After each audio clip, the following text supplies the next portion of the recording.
이런 절차 과정을 겪지 않고 서두르다가 실수를 하게 되면 권리 보호에 큰 문제가 생길 수도 있으니까요. 오늘 알려드리는 이 내용은 굉장히 중요한 내용이니까 귀를 쫑긋 하시고요. 중간에 절대 나가지 마시고 끝까지 영상을 시청하셔서 그 내용을 전부 다 숙지를 하셨으면 좋겠습니다. 안녕하세요. 복동이 부동산입니다. 제가 네이버 지식인과 엑스퍼트로 활동하고 있는데요. 상담을 제가 진행을 해보면 별별 일이 다 있는데요. 오늘 이 상담 내용은 임대인분 입장에서는 내가 보증금을 돌려주지 않으면 이런 일이 당할 수도 있구나 아셔야 될 것 같고, 임차인분들은 임대인분이 보증금을 돌려주지 않을 때 내가 이렇게 하면은 보증금을 돌려받을 수 있구나 하고 아실 수 있을 겁니다. 시작하기 전에 먼저 요 아래 구독, 좋아요 눌러주시고요.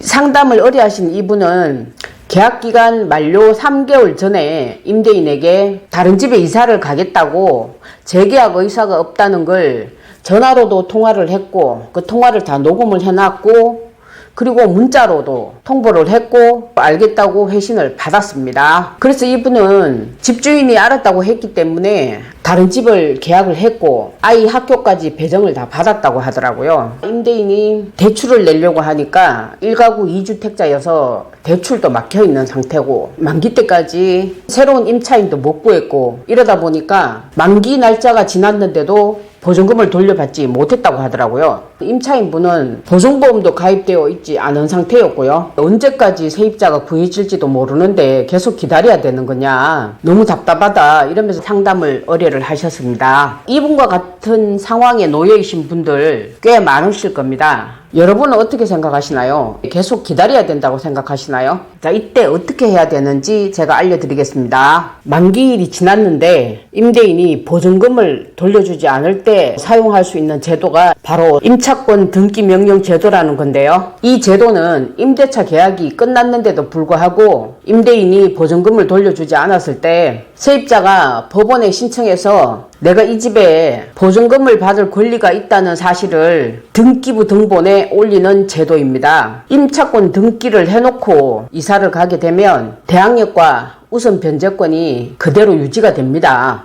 다른 집으로 이사를 가도 내 보증금을 받을 권리가 사라지지 않는다는 뜻입니다. 왜 임차권 등기 명령 신청을 해야 되냐면 보증금을 못 받았잖아요. 임차권 등기 명령 신청을 안 해놓고 이사를 가게 되면 대항력과 우선 변제권이 사라져가지고 나중에 보증금을 못 받을 수도 있기 때문이거든요. 임차권 등기 명령 신청을 해두면은 이사도 갈 수 있고요. 내 권리도 그대로 지킬 수 있습니다. 자, 그러면 임차권 등기 명령을 신청할 수 있는 자격과 조건을 한번 알아볼게요. 임대차 계약이 끝났고 보증금을 못 받은 세입자라면 누구든지 법원 가셔서 신청하실 수 있습니다. 이때 필요한 서류는 법원 양식인 임차권 등기명령 신청서하고 확정일자 받은 임대차 계약서 4본하고요. 주민등록 등본과 초본이 필요하고, 그 다음에 임차했는 주택의 등기부 등본과 신분증 4본, 계약 해지를 통보했던 임대인과 서로 주고받았던 문자 내용을 캡처했는 4본이나 또 통화를 했으면은 통화를 녹음했는 녹취록이나 계약 해지 통보를 했던 내용 증명서 같은 게 필요하겠습니다. 그러면 어떤 식으로 진행이 되는지 진행 절차를 한번 알아보겠습니다. 첫 번째, 신청서하고 서류를 먼저 준비하고 난 다음에 아무 법원에 가시면 안 되고요. 임차주택 소재지 법원을 가셔서 접수를 하셔야 됩니다. 접수를 하고 나면 법원에서 심사를 하고 난 다음에 등기명령 결정하는 데는 보통 1주에서 2주 정도 소요가 되겠습니다. 등기소에서 임차권 등기가 이제 완료가 되고요. 등기부에 임차권 등기가 됐는 걸 확인하고 난 다음에 그때 이사를 하시고 주소지도 이전을 해가 가시면 되고요. 임차권 등기명령 신청할 때 약간의 비용은 들어갑니다. 인지대하고 송달료가 필요하겠죠. 이때 반드시 주의할 점에 대해서 말씀드리겠습니다. 첫 번째는 임차권 등기 명령을 신청하기 전에 혹시 확정일자가 안 받아졌다든가 주소지 이전이 안 되어 있었다든가 그런 상태에서 임차권 등기 명령 신청을 하면 대항력과 우선 변제권은 아예 해당 사항이 없으니까요. 이 두 가지가 완전하게 충족이 되고 난 다음에 임차권 등기 명령을 신청하셔야 됩니다. 그렇지 않은 상태에서 임차권 등기 명령을 신청하게 되면 대항력이나 우선 변제권이 없다는 거 명심하셔야 되고요. 두 번째는 임차 보증금은요, 계약서상의 금액이 아니라 신청일 기준으로 임대인에게 실제로 지급하지 못했는 금액을 작성하셔야 됩니다. 세 번째는 신청서 작성하러 갈 때 계약 해지 통보했는 자료 있잖아요.